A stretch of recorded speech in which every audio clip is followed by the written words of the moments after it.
गर्मी से परेशान होकर फसल सूख रही है। गर्मी से परेशान होकर एल्विश भाई मिट्टी से गिलास बनाते हैं और उसमें सांप का जहर और संतरा डालकर गटक जाते हैं। मछलियाँ भी पानी के लिए आपस में लड़ मर रही हैं और ये सूरज भी हंस रहा है। ये सब देखकर गांव का मुखिया परेशान है। तभी गांव में हनी पाजी और उनकी टीम आती है और हनी पाजी मुखिया से कहते हैं, गाना करना बाबू 5 मिनट और जाकर गाना बजाना शुरू कर देते हैं।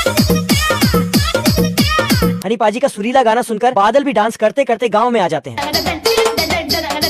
और इतनी तेज बारिश करते हैं कि मुखिया की चड्डी खुल जाती है। ये सब देखकर चंपा और चमेली डांस करती है।